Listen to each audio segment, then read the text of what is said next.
tadi ditanya lebih mungkin mana, Prabowo Ganjar atau Ganjar Prabowo? Iya, yang ilusi yang mana kan Ya. gitu, yang real mana? Ya. Kalau kata Mas Eriko, yang realnya ya harus Ganjarnya. Tapi kalau dari apa tadi dari Pak Prabowo tentu yang realnya dari Pak Prabowo Ganjar wakil. Tapi kalau Ganjar Prabowo ilusi kan begitu aja. Nah, cuma saya ingin menjawab pertama begini, Cak.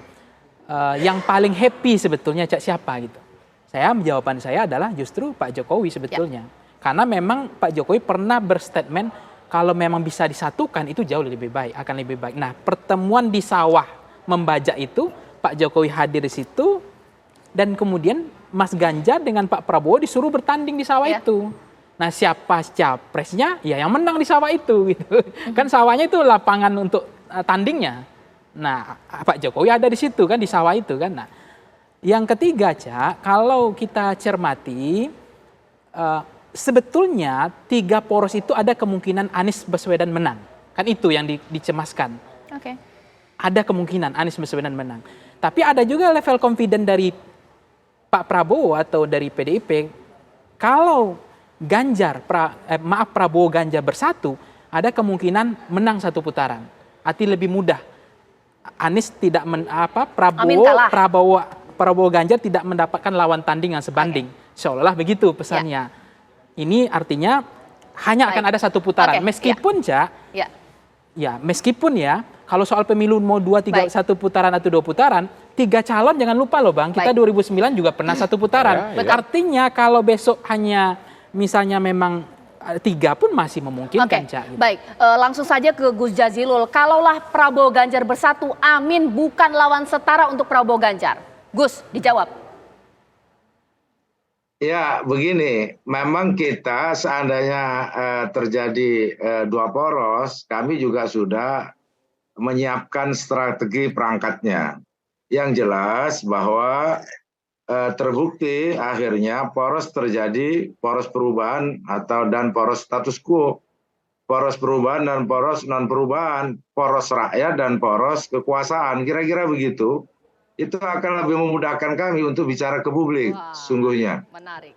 Maka kami tidak perlu gentar karena yang menentukan kalau sudah pilpres itu yang menentukan bukan elit lagi, tapi publik, tapi masyarakat yang menentukan. Jadi kalau sekarang yang menentukan adalah elit, tapi begitu pemilihan yang menentukan adalah publik. Dan hasil surveinya Mas Panggi menunjukkan publik lebih dari 50% mengendapi perubahan.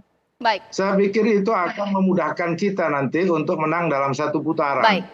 Ditahan Gus, ditantangin balik oleh Gus. Kalau misalnya terjadi sok atuh, ini malah tidak memberikan simpati rakyat kepada dikatakan koalisi kekuasaan. Wah, bahaya ini. Mbak Caca, namanya membahas ilusi. Ya. Kalau membahas ilusi ini kan ya namanya ilusi itu kan kalau kita mengatakan ya namanya keinginan yang masih ada di angan-angan kan begitu kan, atau katakanlah namanya bahasa tepatnya menduga-duga ya, walaupun saya Riko Sotarduga saya kurang begitu suka sama menduga-duga ini. Makanya tadi saya sampaikan jangan-jangan Gus Jazilul ini sudah sulit ya akhirnya mau bergabung dengan kita, akhirnya tinggal jadi 2 poros ya, bisa-bisa saja kan begitu.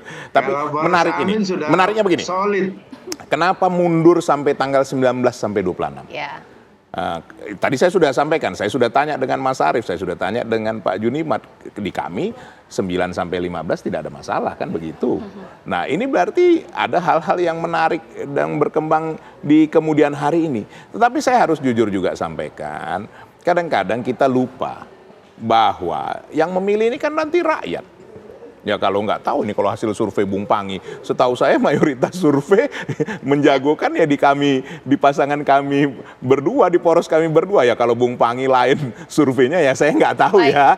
Nanti bisa ditanya Bung Panggi. Yang saya tahu ya sampai saat ini ya, artinya mayoritas ada di poros Mas Ganjar sama poros Pak Prabowo. Justru di apa tadi di Amin ya namanya itu sedang menurun ya. Tapi ya sekali lagi kan semua boleh-boleh saja menyampaikan apa ya katakan alasannya, reasonnya seperti apa. Tapi kalau kami melihat tadi kami juga bertemu dengan Mas Ganjar, sepakat bahwa yang memilih ini rakyat, bukan yang memilih ini katakan partai politik mencalonkan ya dengan sejumlah partai politik. Bukan hanya bicara di elit politik seperti tadi yang disampaikan Gus Jazilul, tetapi memang rakyat ini nanti yang menentukan.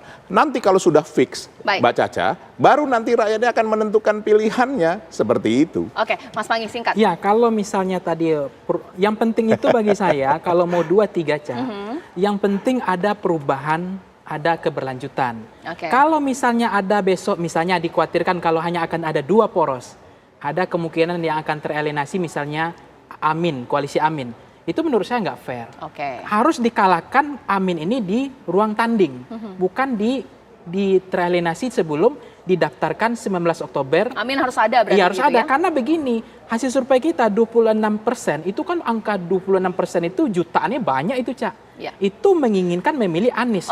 Nah, artinya kalau mereka tidak terakomodir, ini kan membuat representasi politik mereka nggak ada. Kalau hanya memilih Ganjar atau Prabowo, ini yang 26% ini mau dikemanakan? Kalau Amin tetap ada, itu Prabowo artinya Ganjar bersatu, rakyat kecewa tidak? Bahwa Gimana? ini dikatakan Gus Jazilul, koalisi kekuasaan, memang mau kekuasaan aja, mau menang aja, begitu pikirannya seperti apa? Yang penting adalah harus ada 2 poros ini, Cak. Poros yang ingin keberlanjutan kita kasih panggung, poros perubahan juga harus dikasih panggung. Mbak Caca, Nah, itu yang Mbak penting. Caca, simpel saja. Demokrasi itu bukan memaksakan seperti Bung Pangi, itu satu. Betul. Kedua, Bung Pangi, coba saya mau tanyakan, baru di survei Anda di atas 20%, ya. Siapa yang membiayai survei Bung Pangi ini? Karena tidak mungkin tidak dibiayain, itu sudah pasti. Yang tidak dibiayain hanya surveinya Kompas. Karena Kompas memang membiayai dengan kemampuannya sendiri. Jadi ya nanti Bung Pangi lah yang menjelaskannya, kan begitu. Itu sudah di luar dari ini kan. Jadi artinya namanya demokrasi tidak boleh kita memaksakan. Boleh 3 poros, boleh 4, boleh tinggal 2. Itu semua adalah demokrasi. Hasil survei saya soal poros ya.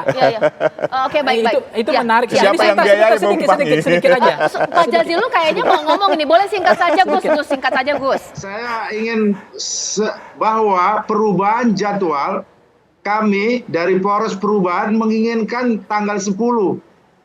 Tapi karena yang lain nggak siap, justru mengundurkan. Jadi jangan dibolak-balik. Ketidaksiapan 2 poros itulah yang menyebabkan jadwal menjadi mundur. Nah, dari situlah saya tarik kesimpulan bahwa akan ada 2 poros. Justru karena mendelay dan tidak menemukan jalan sehingga bisa jadi deadlock. Kalau koalisi Amin sudah aman dan solid, baik. kita sudah kerja. Nanti kita lihat pada saat pendaftaran, Mbak Caca. Sekarang saya ke Bang Riza terakhir. Bang Riza, jikalau memang nanti duet Prabowo Ganjar terrealisasi, kalau ditinggalkan oleh pemilih rakyat koalisi bagaimana, Bang? Ya insya Allah, pokoknya kalau lihat tantangan ke depan memang tidak mudah. Selain masalah seperti COVID, masalah ekonomi, perubahan iklim, geopolitik, geostrategi, ada perang yang berpotensi perang dan sebagainya. Kita membutuhkan pemimpin yang cerdas, yang berani, yang dapat berkomunikasi baik dengan pemimpin-pemimpin dunia lainnya, yang berkelas dunia lah, berkelas internasional. Itulah Bapak Prabowo Subianto. Jadi nanti silakan yang mau bergabung, apakah dari PDIP mau bergabung, dari PKB mau bergabung kembali, tentu kami memberikan kesempatan seluas-luasnya. Namun untuk Presiden, Capres sudah selesai, yaitu Bapak Prabowo diusung oleh 4 partai politik di parlemen dan 4 partai politik non-parlemen. Tentu kalau PDIP, Mas Eriko ingin bergabung, kami dengan senang hati bersama-sama, apalagi PDIP dengan Gerindra, punya chemistry yang baik, begitu juga dengan PKB, kembali ke jalan yang sudah dilalui. Ya, terima kasih Bang Riza, terima kasih Jadi hanya ilusi ya. Terima kasih Bang Eriko. Semuanya saling menggoda. Ya udahlah gabung aja semua. Begitu ya. Baik, terima kasih juga Mas Pangi. Kita tunggu bahwa ini masih terlalu dini untuk menyimpulkan. Kita lihat besok-besok apakah ada kode-kode lain pemirsa.